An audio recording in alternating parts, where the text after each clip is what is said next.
ಸಕಲ ನಿಷ್ಕಲಕ್ಕೆಲ್ಲ ಬಸವನಾಮಾಕ್ಷರದ ದೆಸೆ ತಾನು ತ್ರೈಲಿಂಗ ಮೂಲವಾಗಿ, ದೆಸೆ ತಾನು ತ್ರೈಲಿಂಗ ಮೂಲವಾಗಿ.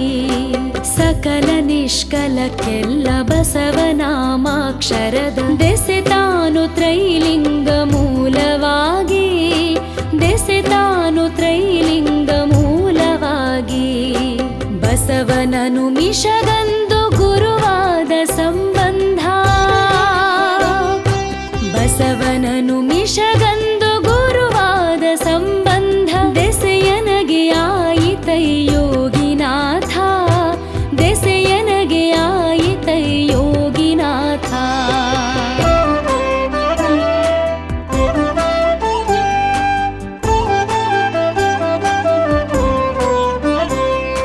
ಸೀಮೆ ಗ್ರಾಮಗಳನ್ನು ಮೀರಿಪ್ಪುದದು ಸೀಮೆ, ತೋರಿಪ್ಪುದದು ಭಕ್ತಿ ತಾತ್ಪರ್ಯದ, ತೋರಿಪ್ಪುದದು ಭಕ್ತಿ ತಾತ್ಪರ್ಯದ. ಸೀಮೆ ಗ್ರಾಮಗಳನ್ನು ಮೀರಿಪ್ಪುದದು ಸೀಮೆ, ತೋರಿಪ್ಪುದದು ಭಕ್ತಿ ತಾತ್ಪರ್ಯದ, ತೋರಿಪ್ಪುದದು ಭಕ್ತಿ ತಾತ್ಪರ್ಯದ. ಆರಾರರಿಮ್ಮೇಲೆ ತೋರಿಪ್ಪುದೈ ಬಸವ, ಆರಾರರಿಮ್ಮೇಲೆ ತೋರಿಪ್ಪುದೈ ಬಸವ. ನಾಮಾಕ್ಷರತ್ರಯವು ಯೋಗಿನಾಥ, ನಾಮಾಕ್ಷರತ್ರಯವು ಯೋಗಿನಾಥ.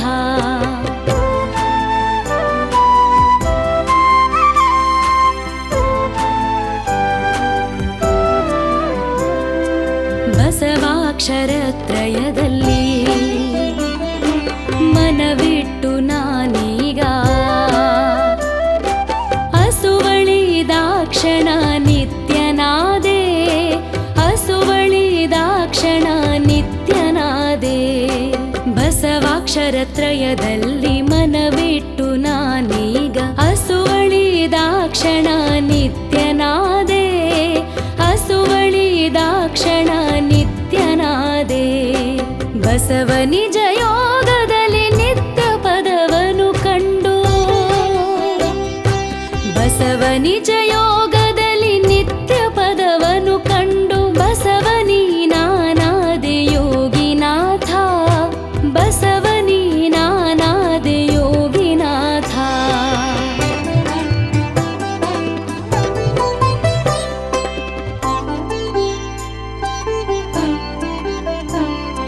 त्राहि जगदाराध्या, त्राहि परमैश्वर्या, त्राहि लिंगांग समरसद योगी, त्राहि लिंगांग समरसद योगी. त्राहि जगदाराध्य, त्राहि परमैश्वर्य, त्राहि लिंगांग समरसद योगी, त्राहि लिंगांग समरसद योगी. त्राहि मां गुरु बसव ಎಂದೆನಲು ಈ ಭಕ್ತಿ, त्राहि मां गुरु बसव ಎಂದೆನಲು ಈ ಭಕ್ತಿ. ತಾನು ತಾನಾದುದೈ ಯೋಗಿನಾಥ, ತಾನು ತಾನಾದುದೈ ಯೋಗಿನಾಥ.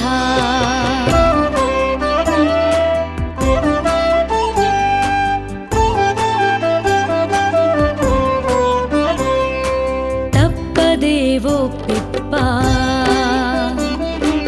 ಅಕ್ಷರದ್ವಯದಲ್ಲಿ ತತ್ವತೂರ್ಯಕ್ಕೆ ತಾನು ಮೂಲಿಗನಾಗಿ, ತತ್ವತೂರ್ಯಕ್ಕೆ ತಾನು ಮೂಲಿಗನಾಗಿ. ತಪ್ಪದೇವೊಪ್ಪಿಪ್ಪ ಅಕ್ಷರದ್ವಯದಲ್ಲಿ ತತ್ವತೂರ್ಯಕ್ಕೆ ತಾನು ಮೂಲಿಗನಾಗಿ, ತತ್ವತೂರ್ಯಕ್ಕೆ ತಾನು ಮೂಲಿಗನಾಗಿ. ಮತ್ತೆ ನೇಮಾಕ್ಷರವ ಹತ್ತೆ ಸಾರಿದ ಶಿವ,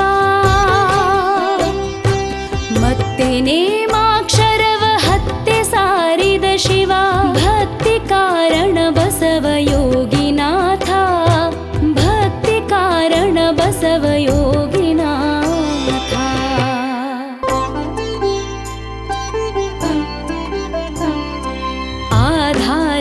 ಕಳೆ ಮೊಳೆಯ ಮೇದಿನಿಗೆ ನೆಲೆಗೊಳಿಸಿ ಬೋಧಕ ಶಿಕ್ಷವನೊಂದು ಮಾಡಿ ಬೋಧಕ ಶಿಕ್ಷವನೊಂದು ಮಾಡಿ ಆಧಾರ ಕಳೆ ಮೊಳೆಯ ಮೇದಿನಿಗೆ ನೆಲೆಗೊಳಿಸಿ ಬೋಧಕ ಶಿಕ್ಷವನೊಂದು ಮಾಡಿ ಬೋಧಕ ಶಿಕ್ಷವನೊಂದು ಮಾಡಿ ಆಧಾರದಿಂದತ್ತ ಮೇದಿನಿಯ ಕಂಡನು ಆಧಾರದಿಂದತ್ತ ಮೇದಿನಿಯ ಕಂಡನು ಅನಾದಿ ಬ್ರಹ್ಮನು ಬಸವ ಯೋಗಿನಾಥ ಅನಾದಿ ಬ್ರಹ್ಮನು ಬಸವ ಯೋಗಿನಾಥ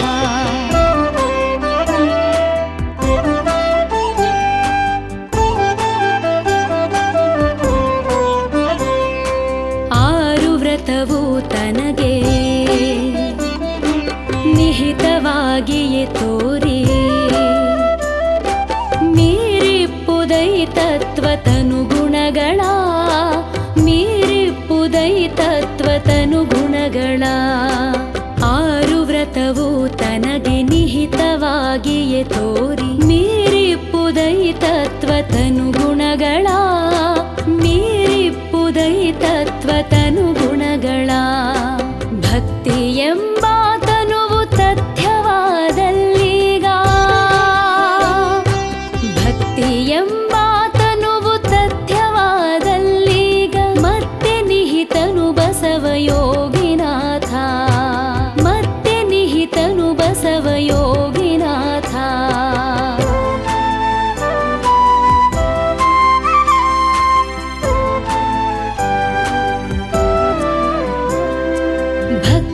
ಭಕ್ತಿಯನ್ನರಿವುದಕ್ಕೆ ಯುಕ್ತಿ ಮೂಲ ಸ್ತಂಭ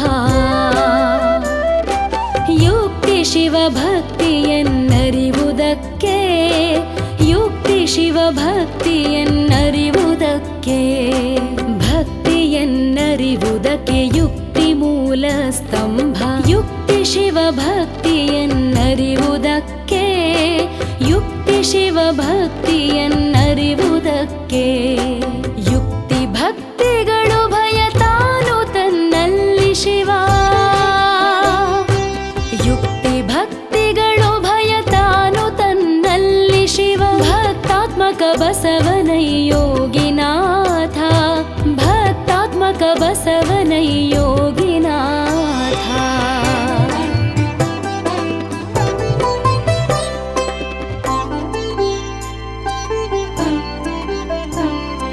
ಜಂಗಮವೇ ಲಿಂಗವೆಂದು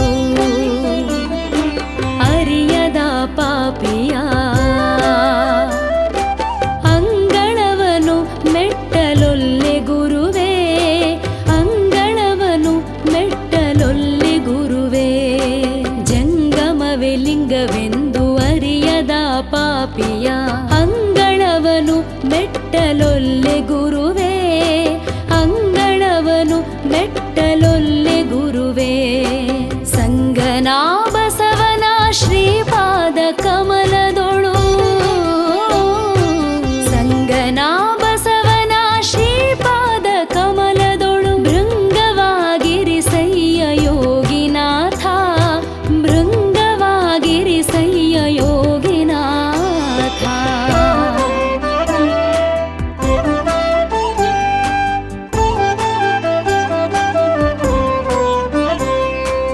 ಮಂಗಳಮಯ ರೂಪ ಸಂಗನ ಬಸವಣ್ಣ ಲಿಂಗ ನಿಜ ಸ್ವಯಭರಿತ ಬಸವಣ್ಣನು ಲಿಂಗ ನಿಜ ಸ್ವಯಭರಿತ ಬಸವಣ್ಣನು ಮಂಗಳಮಯ ರೂಪ ಸಂಗನ ಬಸವಣ್ಣ ಲಿಂಗ ನಿಜ ಸ್ವಯಭರಿತ ಬಸವಣ್ಣನು ಲಿಂಗ ನಿಜ ಸ್ವಯಭರಿತ ಬಸವಣ್ಣನು ಜಂಗಮ ಪ್ರಾಣವೇ ಪ್ರಾಣವಾಗಿರುತ್ತಿರ್ಪ ಜಂಗಮ ಪ್ರಾಣವೇ ಪ್ರಾಣವಾಗಿರುತ್ತಿರ್ಪ ಸಂಗನ ಬಸವಣ್ಣನೈ ಯೋಗಿನಾಥ ಸಂಗನ ಬಸವಣ್ಣನೈ ಯೋಗಿನಾಥ ಶ್ರೀ ಗುರು ಬಸವಲಿಂಗಾಯ ನಮಃ. ಬಸವಸ್ತೋತ್ರ ತ್ರಿವಿಧಿಯ ಅಧ್ಯಯನದ ಈ ಆನ್ಲೈನ್ ಅರಿವಿನ ಮನೆಯ ಕಾರ್ಯಕ್ರಮದ ಈ ವ್ಯವಸ್ಥೆಯಲ್ಲಿ ಭಾಗಿಗಳಾಗಿರ್ತಕ್ಕಂಥ ಎಲ್ಲ ಶರಣ ಬಂಧುಗಳಿಗೆ ಶರಣು ಶರಣಾರ್ಥಿ. ಇದನ್ನು ಹೇಳಬೇಕಾದ್ರೆ ನನಗೆ ಯಾವತ್ತೂ ಜ್ಞಾಪಕ ಬರ್ತಕ್ಕಂಥದ್ದು ಸ್ವಾನುಭಾವದ ನೆಲೆಯ ನಾನೇನ ಬಲ್ಲೆನೈ, ನೀನೆ ಒಳಹೊಕ್ಕು ಏನ ನುಡಿಸಿದರೆ ಅದನ್ನೇ ನಾನುಡಿವೆ ಗುರುವೆ ಕೃಪೆಯಾಗು ಅಂತನ್ನುವಂಥ ಮೈಲಾರ ಬಸವಲಿಂಗ ಶರಣರ ಅಂತರಂಗದ ಮಿಡಿತ. ಬಸವಸ್ತೋತ್ರ ತ್ರಿವಿಧಿಯನ್ನು ಶಬ್ದಗಳಲ್ಲಿ ವಿವರಿಸೋದು ಅಂತ ಹೇಳಿದ್ರೆ ಅಲ್ಲಿ ಇಬ್ಬರು ಮಹಾನುಭಾವಿಗಳ ಹೃದಯದ ಮಿಡಿತವನ್ನು ನಾವು ಗಮನಿಸಬೇಕು. ಅಪ್ಪ ಬಸವಣ್ಣನವರನ್ನು ಸಿದ್ದರಾಮ ಶಿವಯೋಗಿಗಳು ಯಾವ ರೀತಿ ಅದರ ಅಂತರಂಗವನ್ನು ಅವರು ಅರಿತರು ಮತ್ತು ಅರಿಯುವುದಕ್ಕೆ ಹೋದಾಗ ಅವ್ರಿಗಾದಂಥ ಅನುಭವ ಏನು ಅಂತ ಅನ್ನೋದಿದೆಯಲ್ಲ, ಇದು ಶಬ್ದಾತೀತವಾದದ್ದು. ಶಬ್ದದೊಳಗಣ ನಿಶಬ್ದವನ್ನು ನಾವಲ್ಲಿ ಗಮನಿಸಬೇಕಾಗ್ತದೆ. ಕಳೆದ ವಾರದಲ್ಲಿ ನಾನು ಹೇಳಿದೆ, ಆ ಬಸವನಾನಂದ, ಆ ಬಸವನತ್ಯಂತ, ಆ ಬಸವ ಸಕಲಕ್ಕೆ ಸಕಲಾದಿ ಸಿದ್ಧ, ಆ ಬಸವನ ಆಪಾದ ಮಸ್ತಕವ ನೆನೆಯಲ್ಕೆ ಆನು ನೀನಾದೆನೈ ಯೋಗಿನಾಥ ಅಂತಂದರೆ ಬಸವ ಪ್ರಜ್ಞೆ ಅಂತ ಹೇಳಿದ್ರೆ ಅದಕ್ಕಿಂತಲೂ ಬ್ರಹ್ಮಾನಂದ ಇನ್ನೊಂದಿಲ್ಲ. ಅದರ ಅಂತರಂಗವನ್ನು ಅರಿತಾಗ ಆ ಬಸವನ ಆನಂದ, ಆ ಬಸವ ಅತ್ಯಂತ, ಆ ಬಸವ ಸಕಲ ಆದಿಸಿದ್ಧ, ಸಕಲಾದಿಸಿದ್ಧ. ಯಾವುದೇ ಲೆಕ್ಕದಲ್ಲೂ ಸಹ ಅದರ ಆಳ ಮತ್ತು ಅಗಲ, ಅದರ ಉದ್ದ, ಅದನ್ನು ಅನಂತದ ನೆಲೆಯಲ್ಲಿ ನಾವು ನಮ್ಮ ಹಿಡಿತದಲ್ಲಿ ಇಟ್ಕೊಳೋಕ್ಕೆ ಸಾಧ್ಯ ಇಲ್ಲ. ಅದನ್ನೆಲ್ಲ ಮೀರಿ ನಿಂತಿರ್ತಕ್ಕಂಥ ಬಯಲಿಗ ಬಸವಣ್ಣ ಅಂತ. ಆ ಮುಂದೆ ನೆನ್ನೆ ಹೇಳಿದ್ದನ್ನು ನೆನೆಸ್ಕೊಂಡು ಮುಂದಿನ ತ್ರಿಪದಿ ಈ ರೀತಿ ಇದೆ: ಸಕಲ ನಿಷ್ಕಲಕ್ಕೆಲ್ಲ ಬಸವ ನಾಮಾಕ್ಷರದ ದೆಸೆ ತಾನು ತ್ರೈಲಿಂಗ ರೂಪವಾಗಿ, ಬಸವನು ಅನಿಮಿಷಗೆ ಗುರುವಾದ ಸಂಬಂಧ ದೆಸೆ ಎನಗೆ ಆಯಿತೈ ಯೋಗಿನಾಥ ಅಂತ. ನೋಡಿ, ಇಲ್ಲಿ ಒಂದು ವಿಶೇಷತೆ ಬರ್ತದೆ. ಸಕಲ ನಿಷ್ಕಲಕ್ಕೆಲ್ಲ ಬಸವ ನಾಮಾಕ್ಷರದ ದೆಸೆ. ಸಕಲ ನಿಷ್ಕಲ, ಸಕಲ ಅಂತಂದರೆ ಎಲ್ಲವನ್ನೂ ಆವರಿಸಿರ್ತಕ್ಕಂಥ ಹೊಸ ರೂಪ. ನಿಷ್ಕಲ ಅಂತ ಹೇಳಿದ್ರೆ ಅದರೊಳಗಿರ್ತಕ್ಕಂಥ ಚೈತನ್ಯ ಸ್ವರೂಪ. ಆ ಸಕಲ ನಿಷ್ಕಲಕ್ಕೆ ಅಂದರೆ ಸಾಕಾರ ನಿರಾಕಾರಕ್ಕೆ ನಾವು ಅದನ್ನು ಅರಿಯುವ ದೆಸೆ ಯಾವುದು ಅಂತಂದರೆ ಬಸವ ನಾಮಾಕ್ಷರದ ದೆಸೆ. ಬಸವ ಅಂತ ಅನ್ನುವಂಥದ್ದು ಇದೆಯಲ್ಲ, ಅದರ ನಾಮಾಕ್ಷರದ ದೆಸೆ ಇದೆಯಲ್ಲ, ಅದು ನಮಗೆ ತ್ರೈಲಿಂಗ ರೂಪವಾಗಿ ಕಾಣ್ತದೆ ಅಂತ. ತ್ರೈಲಿಂಗ ಅಂದರೆ ನೋಡಿ, ಇಲ್ಲೇ ಬಂದಿರೋವಂಥದ್ದು ಇಷ್ಟಪ್ರಾಣ ಭಾವಲಿಂಗಗಳು. ಅಲ್ಲಿ ವಿಶೇಷವಾಗಿ ನಾವು ಗಮನಿಸಬೇಕು, ಆಯತ, ಸ್ವಾಯತ, ಸನ್ನಹಿತದ ಒಳರೂಪವನ್ನು, ಅದನ್ನು ನಾವು ಸಾಧಿಸುವಂಥ ಬಗೆಯನ್ನು ಸಹಜವಾಗಿ ಶರಣರು ಎಲ್ಲರಿಗೂ ಹೇಳಿಕೊಟ್ರು. ನೋಡಿ, ತ್ರೈಲಿಂಗ ಅಂತ ಹೇಳಿದ್ರೆ ಇಷ್ಟಪ್ರಾಣ ಭಾವಲಿಂಗಗಳು ಅಂದರೆ ಆಯತ, ಸ್ವಾಯತ, ಸನ್ನಹಿತ. ಆಯತ ಅಂತ ಹೇಳಿದ್ರೆ ಅದಕ್ಕೆ ಒಂದು ಸಾಕಾರ ಸ್ವರೂಪವನ್ನು, ನಿರಾಕಾರಕ್ಕೆ ಸಾಕಾರ ಸ್ವರೂಪವನ್ನು ಕೊಟ್ಟು ನಮಗೆ ತೋರಿಸುವಂಥದ್ದು ಆಯತವಾದರೆ, ಇಷ್ಟಲಿಂಗವಾದರೆ. ಅದರಲ್ಲಿರ್ತಕ್ಕಂಥ ಚೈತನ್ಯ ಸ್ವರೂಪ ಇದೆಯಲ್ಲ, ಅದಕ್ಕೆ ಪ್ರಾಣಸ್ವರೂಪವಾಗಿ ಬ್ಯಾಟ್ರಿಯಲ್ಲಿ ಕರೆಂಟ್ ಇದ್ದಾಗೆ ಈ ಸೃಷ್ಟಿಯಲ್ಲಿರ್ತಕ್ಕಂಥ ಚೈತನ್ಯ ಇದೆಯಲ್ಲ, ಅದು ಪ್ರಾಣಲಿಂಗ. ಈ ಪ್ರಾಣಲಿಂಗದ ಅಭಿವ್ಯಕ್ತಿ ಇದೆಯಲ್ಲ, ಅದರ ಹೊರ ನೋಟ ಇದೆಯಲ್ಲ, ತೋರಿಸುವಂಥ ವಿಧಾನ ಇದೆಯಲ್ಲ, ಅದು ಭಾವಲಿಂಗ. ಅದು ಆಯತ, ಸ್ವಾಯತ, ಸನ್ನಹಿತ. ಇದು ತ್ರೈಲಿಂಗ ರೂಪವಾಗಿ ವಿಶೇಷವಾಗಿ ಬಸವನು ಅನಿಮಿಷಗಂದು ಗುರುವಾದ. ನೋಡಿ, ಅನಿಮಿಷ ಯೋಗಿ ಅನಿಮಿಷ ಯೋಗಿ ಲಿಂಗ ಸ್ವರೂಪವನ್ನು ತಿಳಿಯಬೇಕು ಅಂತ ಪ್ರಯತ್ನ ಪಡ್ತಾ ಇದ್ದ ನೋಡಿ. ಅನಿಮಿಷನನ್ನು ನಾವು ಎಲ್ಲಿ ನೆನೆಸ್ಕೊಂತೀವಿ ಅಂತಂದರೆ, ಪ್ರಭುದೇವರು ತಮ್ಮ ಅಂತರಂಗದ ಪ್ರವೇಶ ಮಾಡಿದಾಗ ಮಾಯಾದೇವಿಯನ್ನು ಮೀರಿ ಅಲ್ಲಿ ಬಂದು ತಪಸ್ ಮಾಡುವಂಥ ಸನ್ನಿವೇಶದಲ್ಲಿ ಬಂದಾಗ ಅಲ್ಲಿ ಒಂದು ಗೋಪುರ ಕಂಡು ಆ ಗೋಪುರವನ್ನು ತೆಗೆದಾಗ ಅಲ್ಲಿ ಒಂದು ಪಾಳು ಗುಡಿ ಇತ್ತು ನೆಲದೊಳಗೆ. ಅದರಲ್ಲಿ ರಾಜನು ಬಂದ, ಅದರೊಳಗಡೆ ಯಾರೂ ಹೋಗ್ಲಿಕ್ಕೆ ಪ್ರವೇಶ ಮಾಡಲಿಕ್ಕೆ ಹೆದರಿದ್ರು. ಇವನು ನೇರವಾಗಿ ಒಳಗಡೆ ಹೋದ. ಅಲ್ಲಮ್ಮ ಪ್ರಭು ಅಲ್ಲಿ ಅನಿಮಿಷ ದೇವರು ಇದ್ದರು. ಅನಿಮಿಷ ದೇವರು ಆತನ ನೋಡ್ತಿದ್ದ ಹಾಗೇನೆ ಅವರು ಸಂಪೂರ್ಣವಾಗಿ ಅವರು ತಮ್ಮ ಅಂಗಲಿಂಗದ ಸ್ವರೂಪವನ್ನು ಬಿಡಿದು ಮಂತ್ರಮಯ ಸ್ವರೂಪವಾಗಿ ಲಿಂಗ ಸ್ವರೂಪವೇ ತಾನಾಗಿದ್ದರು. ಆ ಲಿಂಗವನ್ನು ಅಲ್ಲಮ ಪ್ರಭು ಕೈಗೆ ತೆಗೆದುಕೊಂಡು ಅನಿಮಿಷ ಅಲ್ಲಮ ಪ್ರಭುಗಳಿಗೆ ಗುರು ಅಂತ ಅನ್ನುವಂಥದ್ದು ನೀವು ಪ್ರಭುಲಿಂಗ ಲೀಲೆ ಈ ವ್ಯವಸ್ಥೆಗಳಲ್ಲೆಲ್ಲ ಬರ್ತದೆ. ಆದರೆ ಅನಿಮಿಷನಿಗೆ ಲಿಂಗ ದೀಕ್ಷೆಯನ್ನು ಲಿಂಗ ಪ್ರಜ್ಞೆಯನ್ನು ಕೊಟ್ಟವರು ಬಸವಣ್ಣ ಅಂತ ಅನ್ನುವಂಥದ್ದು ಕೆಲವು ವಚನಗಳಲ್ಲಿ ಬರ್ತದೆ. ನೀನು ಅನಿಮಿಷನಿಗೆ ಗುರುವಾದ ಕಾರಣ ನನಗೆ ಗುರು ಅಂತ ಅನ್ನುವಂಥ ಲೆಕ್ಕದಲ್ಲಿ ಅಲ್ಲಮ್ಮ ಪ್ರಭುಗಳು ಹೇಳಿದ ವಚನಗಳು ಇವೆ. ಈ ನಮ್ಮ ಶೂನ್ಯ ಸಂಪಾದನೆಯ ವ್ಯವಸ್ಥೆಯಲ್ಲಿ ಆ ಬಗ್ಗೆ ಸೂಕ್ಷ್ಮವಾಗಿರ್ತಕ್ಕಂಥ ಉಲ್ಲೇಖಗಳಿವೆ. ಅದನ್ನು ಇಲ್ಲಿ ನಮ್ಮ ಸಿದ್ದರಾಮ ಶಿವಯೋಗಿಗಳು ಹೇಳ್ತಾ ಇದ್ದಾರೆ, ಅಂದು ಬಸವ ಅನಿಮಿಷಗೆ ಗುರುವಾದ, ಅಂದು ಅನಿಮಿಷನಿಗಂದು ಗುರುವಾದ ಸಂಬಂಧ ಅಂತ ಹೇಳಿದ್ರೆ, ಅನಿಮಿಷನಿಗೆ ಅಂತರಂಗದಲ್ಲಿ ಲಿಂಗ ಪ್ರಜ್ಞೆಯ ವಿಶೇಷ ವಿಕಾಸವನ್ನು ತ್ರೈಲಿಂಗ ರೂಪವನ್ನು ತೋರಿಸಿಕೊಟ್ಟು ಅನಿಮಿಷನನ್ನು ಪರಿಪೂರ್ಣತೆಯ ನೆಲೆಗೆ ತೆಗೆದುಕೊಂಡು ಹೋಗಲಿಕ್ಕೆ ಕಾರಣರಾದವರು ಬಸವಣ್ಣ ಅಂತ ಅನ್ನುವಂಥದ್ದು ಸ್ಥೂಲವಾದ ನೆಲೆಯಲ್ಲಿ ಬರ್ತದೆ. ಅದನ್ನು ಇಲ್ಲಿ ಮತ್ತೆ ಸಿದ್ದರಾಮ ಶಿವಗಳು ಹೇಳ್ತಾರೆ, ನೀನು ತ್ರೈಲಿಂಗ ರೂಪಾಗಿ ಬಸವನು ಅನಿಮಿಷಗೆ ಗುರುವಾದ.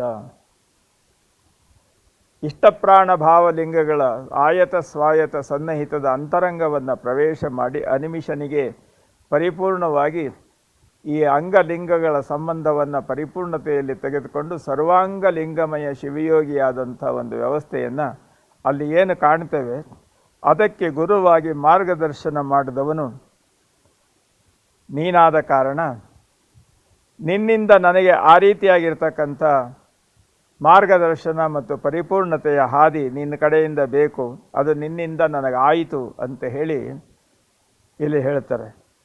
ವಿಶೇಷವಾದದ್ದು ನೋಡಿ, ಇಲ್ಲಿ ಸಕಲ ನಿಷ್ಕಲಕ್ಕೆಲ್ಲ ಬಸವನಾಮಾಕ್ಷರದ ದೆಸೆ, ತಾನು ತ್ರೈಲಿಂಗ ರೂಪವಾಗಿ ಬಸವನು ಅನಿಮಿಷಂಗೆ ಅಂದು ಗುರುವಾದ ಸಂಬಂಧ, ಆ ದೆಸೆ ಎನಗಾಯಿತ ಯೋಗಿನಾಥ. ನೋಡಿ, ಬಹಳ ವಿಶೇಷವಾಗಿರ್ತಕ್ಕಂಥದ್ದು. ಸೀಮೆ ಗ್ರಾಮಗಳನ್ನು ಮೀರಿಪ್ಪುದದು, ಸೀಮೆ ತೋರಿಪ್ಪುದದು ಭಕ್ತಿ ತಾತ್ಪರ್ಯವ. ನೋಡಿ, ಸೀಮೆ ಗ್ರಾಮ ಅನ್ನೋದಿದೆಯಲ್ಲ, ನಮ್ಮ ಸಾಧನೆಯ ಹಂತ ಅಂತಂದರೆ ಆಕಾರ ನಿರಾಕಾರ ನಾವು ಹೇಳ್ತೇವೆ. ಸೀಮ ನಿಸ್ಸೀಮ ಅಂತ ಅನ್ನುವಂಥ ಪದ ಹೇಳ್ತೇವೆ. ಅಂತಂದರೆ ಯಾವುದಕ್ಕೆ ಅಂತ್ಯ ಇದೆಯೋ, ಯಾವುದಕ್ಕೆ ಗೆರೆ ಇದೆಯೋ ಅದನ್ನು ಸೀಮೆ ಅಂತೀವಿ. ಅದನ್ನು ಮೀರಿರ್ತಕ್ಕಂಥದ್ದು ಸೀಮಾತೀತ, ಅದನ್ನು ದಾಟಿದವನು ನಿಸ್ಸೀಮ, ಸೀಮೆ ಇಲ್ಲದವನು ಅಂತ ಅನ್ನುವಂಥ ಲೆಕ್ಕದಲ್ಲಿ ಹೇಳ್ತೇವೆ. ಇಲ್ಲಿ ಸೀಮೆ ಗ್ರಾಮಗಳನ್ನು ಮೀರಿಪ್ಪುದವು. ಸೀಮೆ ಒಂದು ಗ್ರಾಮದ ನೆಲೆಯನ್ನು ಗುರುತಿಸ್ತದೆ. ಅದನ್ನು ಮೀರಿರ್ತಕ್ಕಂಥ ನೆಲೆ ಇದೆಯಲ್ಲ, ಅದು ತೋರಿಪ್ಪುದದು ಭಕ್ತಿ ತಾತ್ಪರ್ಯದ. ಆರಾರರಿಂ ಮೇಲೆ ತೋರಿಪ್ಪುದೈ ಬಸವ ನಾಮಾಕ್ಷರತ್ರಯವು ಯೋಗಿನಾಥ.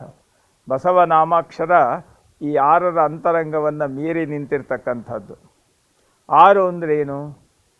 ನಾವು ಈ ಚಕ್ರಗಳನ್ನು 6 ಚಕ್ರಗಳು ಹೇಳ್ತೇವೆ.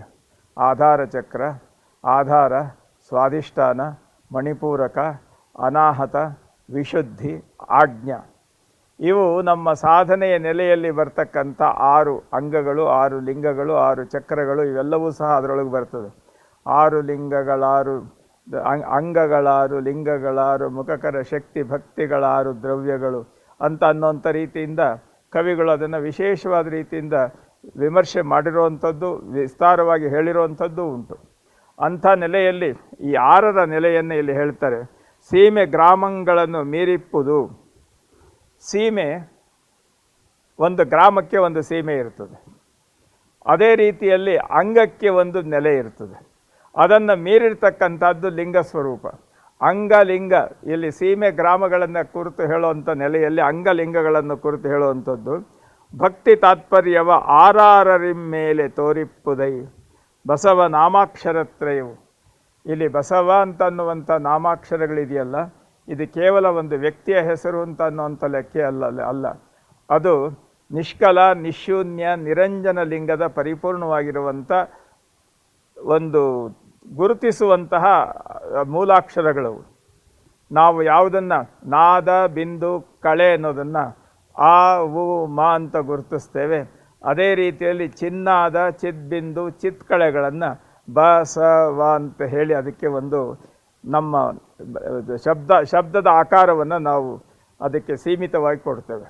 ಆ ನೆಲೆಯನ್ನು ಇಲ್ಲಿಟ್ಕೊಂಡು ಇಲ್ಲಿ ವಿಶೇಷವಾದದ್ದು ನೋಡಿ, ಸೀಮೆ ಗ್ರಾಮಗಳನ್ನು ಮೀರಿಪ್ಪುವುದು ಸೀಮೆ, ತೋರಿಪ್ಪುವುದು ಭಕ್ತಿ ತಾತ್ಪರ್ಯದ ಆರಾರರಿ ಮೇಲೆ ತೋರಿಪ್ಪುದೈ ಬಸವನಾಮಾಕ್ಷರತ್ರಯವು ಯೋಗಿನಾಥ.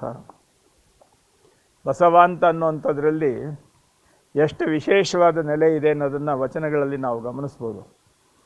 ಪ್ರಭುದೇವರು ಹೇಳ್ತಾರೆ, ಬಾಯಂಬಲ್ಲಿಯನ್ನ ಭವವಳಿಯಿತ್ತು, ಸಾಯಂಬಲ್ಲಿ ಸರ್ವಜ್ಞಾನಿಯಾದೆನು, ವಾ ಎಂದು ವಚಿಸುವರೆ ವಸ್ತು ಚೈತನ್ಯಾತ್ಮಕನಾದೆ, ಇಂತೀ ಬಸವಾಕ್ಷರತ್ರಯಗಳು ಎನ್ನ ಸರ್ವಾಂಗದಲ್ಲಿ ವ್ಯಾಪಿಸಿರುವುದ ಕಂಡು ನಾನು ನೀನು ಬಸವ ಬಸವ ಬಸವ ಎನ್ನುತ್ತಿದ್ದವಯ್ಯ ಗುಹೇಶ್ವರ. ಇಲ್ಲಿ ನಾವೇನು ಮಾಡ್ತೀವಿ ಅಂದರೆ, ಬಸವ ಅಂತ ಅನ್ನುವಂಥದ್ದು ಮಾದರಸ ಮಾದಲಾಂಬಿಕೆಯ ಮಗ ಮತ್ತು ಬಿಜ್ಜಳನ ಮಂತ್ರಿ, ಅವನು ಸೀಮಾತೀತ, ಅವನು ವಿಶಿಷ್ಟವಾದಂಥ ರೀತಿಯಲ್ಲಿ ನಮ್ಮ ಲಿಂಗಾಯತ ಧರ್ಮವನ್ನು ಆಕಾರಗೊಳಿಸಿಕೊಟ್ಟವನು ಇತ್ಯಾದಿಯಾಗಿ ನಾವು ಲೌಕಿಕವಾಗಿ ಅಷ್ಟೇನೇ ಬಸವಾಕ್ಷರತ್ರಯಗಳನ್ನು ಗುರುತಿಸ್ತಾ ಹೋಗ್ತೇವೆ. ಆದರೆ ವಚನಕಾರರ ಅಭಿವ್ಯಕ್ತಿಯ ಅನುಭಾವದ ನುಡಿಯನ್ನು ನಾವು ಗಮನಿಸಿದಾಗ ನೋಡಿ, ಬಾ ಎಂಬಲ್ಲಿ ಅನ್ನ ಭವವಳಿಯಿತ್ತು, ಸಾ ಎಂಬಲ್ಲಿ ಸರ್ವಜ್ಞಾನಿಯಾದೆನು, ವಾ ಎಂದು ವಚಿಸುವರೆ ವಸ್ತು ಚೈತನ್ಯಾತ್ಮಕನಾದೆ. ಹೀಗೆ ಬಸವಾಕ್ಷರತ್ರಯಗಳು ನಿಷ್ಕಲ, ನಿಶೂನ್ಯ, ನಿರಂಜನ ಲಿಂಗದ ಪರಿಪೂರ್ಣತೆಯ ಆಕಾರ ಸ್ವರೂಪ. ಅದು ಯಾವುದು ನಿರಾಕಾರದಲ್ಲಿ ಶಬ್ದಗಳಿಂದ ಹೇಳಲಿಕ್ಕೆ ಸಾಧ್ಯವಿಲ್ಲವೋ ಅವುಗಳನ್ನು ತನ್ನ ಅಂತರಂಗದಲ್ಲಿ ತುಂಬಿ ಸಾಧಕರಿಗೆ ಸಿದ್ಧಿಯ ಮಾರ್ಗದಲ್ಲಿ ಬೆಳಕಾಗುವಂತಹ ಒಂದು ಅದ್ಭುತ ನಿಶ್ಶಬ್ದದ ಪವಾಡ ಅದು ಬಸವಾಕ್ಷರತ್ರಯದಲ್ಲಿ ಇದೆ ಅಂತ ಅನ್ನುವಂಥ ಮಾತಿದೆ. ಇದನ್ನು ನಾವು ಶಬ್ದದಲ್ಲಿ ಹೇಳುವಂಥದ್ದಲ್ಲ, ನಮ್ಮ ಅನುಭವದ ನೆಲೆಯಲ್ಲಿ ನಾವು ಗುರುತಿಸಬೇಕು. ಇಂಥ ಬಸವಾಕ್ಷರತ್ರಯಗಳ ನೆಲೆಯನ್ನು ಇಟ್ಟುಕೊಂಡು ನಾನು ಹೇಗೆ ಮುಂದುವರೆದೆ ಅನ್ನೋದನ್ನು ಇಲ್ಲಿ ಸಿದ್ದರಾಮ ಶಿವಯೋಗಿಗಳು ಆತ್ಮಾವಲೋಕನ ಮಾಡಿಕೊಳ್ತಾರೆ. ಬಸವಾಕ್ಷರತ್ರಯದಲ್ಲಿ ಮನವಿಟ್ಟು ನಾನೀಗ ಹೊಸವಳಿದು ಆ ಕ್ಷಣದಿ ನಿತ್ಯನಾದೆ. ನೋಡಿ, ಬಸವಾಕ್ಷರತ್ರಯಗಳಲ್ಲಿ ಮನವಿಟ್ಟು ಏನಾಗಬೇಕು ನೋಡಿ, ಅಲ್ಲಿ ಪ್ರಭುದೇವರು ಹೇಳಿದ್ರು, ಬಾ ಎಂಬಲ್ಲಿ ಭವವಳಿಯಿತ್ತು, ಸಾ ಎಂಬಲ್ಲಿ ಸರ್ವಜ್ಞಾನಿಯಾದೆನು, ವಾ ಎಂದು ವಚಿಸುವರೆ ವಸ್ತು ಚೈತನ್ಯಾತ್ಮಕನಾದೆ. ಅದೇ ಲೆಕ್ಕವನ್ನು ತಮ್ಮ 3 ಮಾತುಗಳಲ್ಲಿ ಸಿದ್ದರಾಮ ಶಿವಯೋಗಿಗಳು ಎಷ್ಟು ಚೆನ್ನಾಗಿ ಹೇಳ್ತಾರೆ ನೋಡಿ. ಬಸವಾಕ್ಷರತ್ರಯದಲ್ಲಿ ಮನವಿಟ್ಟು ನಾನೀಗ ಹೊಸವಳಿದು ಅಂತಂದರೆ ನಾನು ನನ್ನದು ಅಂತನ್ನುವಂಥ ಲೌಕಿಕ ನೆಲೆಯನ್ನು ಬಿಟ್ಟು ಆ ಕ್ಷಣದಿ ನಿತ್ಯನಾದೆ. ಆ ಕ್ಷಣದಲ್ಲಿ ಅಂಗಭಾವವನ್ನು ಕಳೆದು ಸಂಪೂರ್ಣವಾಗಿ ಲಿಂಗಸ್ವರೂಪಿಯಾದೆ, ಲಿಂಗಭಾವನಾದೆ. ಅದರಿಂದ ಏನಾಯಿತು ಗೊತ್ತೇನು? ಬಸವ ನಿಜಯೋಗದಲ್ಲಿ ನಿತ್ಯ ಪದವನ್ನು ಕಂಡು ನೋಡಿ, ಬಸವ ನಿಜಯೋಗ ಅಂತನ್ನುವಂಥ ಮಾತು ಇಲ್ಲಿ ಬರ್ತದೆ. ಬಸವ ನಿಜಯೋಗದಲ್ಲಿ ನಿತ್ಯ ಪದವನ್ನು ಕಂಡು ಬಸವ ನೀ ನಾನಾದೆ ಯೋಗಿನಾಥ. ಅಲ್ಲಿ ಬಸವಣ್ಣ ಬೇರೆ ಅಲ್ಲ, ಸಿದ್ದರಾಮ ಶಿವಯೋಗಿಗಳು ಬೇರೆ ಅಲ್ಲ, ಬಸವ ನೀ ನಾನಾದೆ ಯೋಗಿನಾಥ. ಸಂಪೂರ್ಣವಾಗಿ ಅದನ್ನು ಅಂತರಂಗದಲ್ಲಿ ಕರ್ಕೊಂಡ್ರೆ ಹೇಗೆ ನೀರು ನೀರಿನಲ್ಲಿ ಬೆರೆತ ಹಾಗೆ, ಹೇಗೆ ಸಹಜದಲ್ಲಿ ಸಹಜವು ಸೇರಿದ ಹಾಗೆ ಯಾವುದೇ ದ್ವಂದ್ವವಿಲ್ಲದೆ ಇರತಕ್ಕಂಥ ಪರಿಪೂರ್ಣತೆಯ ನೆಲೆ ಬರ್ತದೆ ಆ ಬಸವ ನಾಮಾಕ್ಷರದ ನೆಲೆಯಲ್ಲಿ ಅನ್ನೋದನ್ನು ಈ 3 ಸಾಲುಗಳಲ್ಲಿ ಎಷ್ಟು ಅದ್ಭುತವಾಗಿ ಹೇಳ್ತಾರೆ ನೋಡಿ. ಬಸವಾಕ್ಷರತ್ರಯದಿ ಮನವಿಟ್ಟು ನಾನೀಗ ನನ್ನ ಈ ಅಹಂಭಾವಗಳನ್ನೆಲ್ಲ ಹೊಸವಳಿದು ಆ ಕ್ಷಣದಿ ನಿತ್ಯನಾದೆ. ಅಲ್ಲಿ ನಾನಿಲ್ಲ, ನೀನೇ ಎಲ್ಲ. ತನು ನಿಮ್ಮದೆಂದ ಬಳಕೆ ಬಸವಣ್ಣರು ಹೇಳ್ತಾರೆ. ತನು ನಿಮ್ಮದೆಂದ ಬಳಿಕ ಎನಗೆ ಬೇರೆ ತನುವಿಲ್ಲ, ಮನ ನಿಮ್ಮದೆಂದ ಬಳಿಕ ಎನಗೆ ಬೇರೆ ಮನವಿಲ್ಲ, ಘನ ನಿಮ್ಮದೆಂದ ಬಳಿಕ ಎನಗೆ ಬೇರೆ ಘನವಿಲ್ಲ, ಇಂತಿ ತ್ರಿವಿಧವೂ ನಿಮ್ಮದೆಂದ ಬಳಿಕ ಎನಗೆ ಬೇರೆ ವಿಷಯವಿಲ್ಲ ಕೂಡಲ ಸಂಗಮ ದೇವ. ಆ ಬಸವ ಪ್ರಜ್ಞೆಯನ್ನು ಮೈಗೂಡಿಸಿಕೊಂಡು ಆ ಕ್ಷಣದಲ್ಲಿ ನಿತ್ಯನಾದೆ. ಯಾವುದರಲ್ಲಿ ಸೇರಿದೆ ನಾನು? ಬಸವ ನಿಜಯೋಗದಲ್ಲಿ ನಿತ್ಯ ಪದವನ್ನು ಕಂಡು ಬಸವ ನೀ ನಾನಾದೆ ಯೋಗಿನಾಥ. ಆ ಲೆಕ್ಕದಲ್ಲಿ ನಿನ್ನಿಂದ ನಾನು ಆ ಎತ್ತರದ ದಿವ್ಯಾನುಭವದ ಮೂರ್ತಿಯನ್ನು ನಾನು ಕಣ್ತುಂಬಿಕೊಂಡು ಮೈದುಂಬಿಕೊಂಡು ಅದರಲ್ಲಿ ನಾನು ಕರಗಿ ಹೋಗಿದ್ದೇನೆ. ಆ ಲೆಕ್ಕದಲ್ಲಿ ಎಷ್ಟು ನಾನು ನಿನ್ನ ಪ್ರಾರ್ಥನೆ ಮಾಡಿದ್ರು ತಾನೇ ನಿಲ್ಲುತ್ತೆ. ಎಷ್ಟು ಪ್ರಾರ್ಥನೆ ಮಾಡಬೇಕು, ನಿನ್ನ ಏನೂ ಮಾಡಲಿಕ್ಕಾಗಲ್ಲ. ನನ್ನ ಹೃದಯದ ಮಿಡಿತವೇ ನಿನ್ನ ಪ್ರಾರ್ಥನೆ. ತ್ರಾಹಿ ಜಗದಾರಾಧ್ಯ, ತ್ರಾಹಿ ಪರಮೈಶ್ವರ್ಯ, ತ್ರಾಹಿ ಲಿಂಗಾಂಗ ಸಮರಸದ ಯೋಗಿ, ತ್ರಾಹಿ ಮಾಂ ಗುರು ಬಸವ ಎಂದೆನಲು ಆ ಭಕ್ತಿ ತಾನು ತಾನಾದುದೈ ಯೋಗಿನಾಥ. ನೋಡಿ, ನಾನು ಆ ರೀತಿ ಹೇಳ್ತಾ ಇದ್ದೆ. ಭಕ್ತಿ ಅಂತಂದರೆ ಬರೀ ಭಜನೆ ಮಾಡೋದಲ್ಲ, ಎರಡನ್ನು ಒಂದುಗೂಡಿಸುವಂಥದ್ದು ಭಕ್ತಿ. ನಾನು ನೀನು ಅಂತನ್ನುವಂಥ ಭಾವದಿಂದ ಸಂಪೂರ್ಣವಾಗಿ ನಾನು ಬೇರೆ ಅಲ್ಲ, ನೀನು ಬೇರೆ ಅಲ್ಲ, ನಾನು ನೀನಾದೆ, ನೀನು ನಾನಾದೆ ಅಂತನ್ನುವಂಥ ನೆಲೆಗೆ ತೆಗೆದುಕೊಂಡು ಹೋಗ್ತಕ್ಕಂಥ ನೆಲೆ ಇದೆಯಲ್ಲ, ಆ ವ್ಯವಸ್ಥೆಯನ್ನು ಎಷ್ಟು ಅದ್ಭುತವಾಗಿ ಹೇಳ್ತಾರೆ. ತ್ರಾಹಿ ಜಗದಾರಾಧ್ಯ, ತ್ರಾಹಿ ಪರಮೈಶ್ವರ್ಯ, ತ್ರಾಹಿ ಲಿಂಗಾಂಗ ಸಮರಸದ ಯೋಗಿ, ತ್ರಾಹಿ ಮಾಂ ಗುರು ಬಸವ ಎಂದೆನಲು ಈ ಭಕ್ತಿ ತಾನು ತಾನಾದುದೈ ಯೋಗಿನಾಥ. ನೋಡಿ, ಭಕ್ತಿ ಅಲ್ಲಿಗೇನಾಯಿತು ಅಂತಂದರೆ, ಭಕ್ತಿ ಎನ್ನುವುದು ಬೇರೆ ಅಲ್ಲ, ಅದು ನಿರ್ಗುಣ ನಿರಂಜನ ಪರಿಪೂರ್ಣವಾದಂಥ ರೀತಿಯಲ್ಲಿ ಸಮರಸ ಭಕ್ತಿ. ನೋಡಿ, ಅದಕ್ಕೋಸ್ಕರನೇ ನೋಡಿ ಷಡ್ವಿಧ ಭಕ್ತಿಗಳು ಅಂತ ಬೇರೆಯವರು ಯಾವುದು ಏನೇ ಹೇಳಲಿ, ಆದರೆ ನಮ್ಮ ಶರಣರು ಹೇಳುವಂಥದ್ದು ಸಮರಸ ಭಕ್ತಿ. ಸಮರಸ ಅಂದರೆ ಎರಡಳಿದು ಕೂಡುವುದು. ನಾನು ನನ್ನ ಸುಪ್ರೀಮಸಿಯನ್ನು, ನಾನು ನನ್ನ ಕೀಳರಿಮೆಯನ್ನು, ಆ ಯಾರಲ್ಲಿ ನಾನು ಸೇರಬೇಕೋ ಅದರಲ್ಲಿ ಇರ್ತಕ್ಕಂಥ ಮೇಲರಿಮೆಯನ್ನು ಎರಡನ್ನೂ ಕಳೆದು ತಮ್ಮ ಮೂಲ ಸ್ವರೂಪವನ್ನು ಕಳೆದು ಕೂಡುವುದಿದೆಯಲ್ಲ, ಅದು ಎರಡಳಿದು ಕೂಡುವುದು ಸಮರಸ ಭಕ್ತಿ. ಆ ಸಮರಸ ಭಕ್ತಿಯ ನೆಲೆಯನ್ನು ಅತ್ಯದ್ಭುತವಾದ ರೀತಿಯಲ್ಲಿ ಇಲ್ಲಿ ಹೇಳ್ತಾರೆ. ನೋಡಿ ಎಷ್ಟು ಚೆನ್ನಾಗಿ.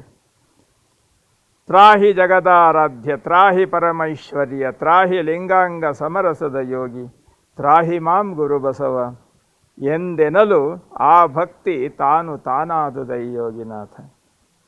ಮುಂದೆ ಹೇಳ್ತಾರೆ, ತಪ್ಪದೇ ಒಪ್ಪಿಪ್ಪ ಅಕ್ಷರತ್ರಯದಲ್ಲಿ ತತ್ತೂರ್ಯಕ್ಕೆ ತಾನು ಮೂಲಿಗನಾದ, ಮತ್ತೆ ನೇಮಾಕ್ಷರದ ಹತ್ತೆ ಸಾರಿದ ಸೀಮೆ ಭಕ್ತಿ ಕಾರಣ ಬಸವ ಯೋಗಿನಾಥ. ನೋಡಿ, ಯಾವ ರೀತಿ ಅದನ್ನು ನನ್ನ ಅಂತರಂಗದಲ್ಲಿ ಸೇರಿಕೊಂಡ ಬಸವಣ್ಣ ಅನ್ನೋದನ್ನು ಮತ್ತೆ ವಿವರಿಸ್ತಾರೆ. ತಪ್ಪದೇ ಒಪ್ಪಿಪ್ಪ ಅಕ್ಷರತ್ರಯದಲ್ಲಿ, ನಾವು ಬಸವ ಅಂತನ್ನುವುದು ಅಕ್ಷರತ್ರಯ, ಅದರಲ್ಲಿ ಇದೆಲ್ಲ ಇದೆ. ಆದರೆ ಅದಕ್ಕೆ ಪರಿಪೂರ್ಣವಾಗಿರುವಂಥ ಶಕ್ತಿ ಬರಬೇಕಾದ್ರೆ ಆ ತತ್ವತುರ್ಯಕ್ಕೆ ತಾನು ಮೂಲಿಗನಾದ. ಒಂದು ಉದಾಹರಣೆ ಹೇಳ್ತೇನೆ. ಈ ಸಂಗೀತದಲ್ಲಿ ಸ ರಿ ಗ ಮ ಪ ಅಂತ ಅಕ್ಷರ ಇದೆ. ಅದೇ ರೀತಿಯಲ್ಲಿ ಸ ನಿ ದ ಪ ಮ, ಒಂದು ಆರೋಹಣ ಒಂದು ಅವರೋಹಣ ಅಂತ ಹೇಳಿದ್ರೆ ಬರೀ ಅಕ್ಷರಗಳು ಕಾಣ್ತಾವಷ್ಟೆ. ಅದಕ್ಕೆ ರಾಗ ಸೇರಿದಾಗ ಏನಾಗುತ್ತೆ ಅಂತಂದರೆ, ಅಕ್ಷರಗಳು ರಾಗ ಸ್ವರೂಪವಾಗಿ ಬದಲಾವಣೆ ಆಗ್ತದೆ, ಅದರಲ್ಲಿ ಚೈತನ್ಯ ತುಂಬುತ್ತದೆ.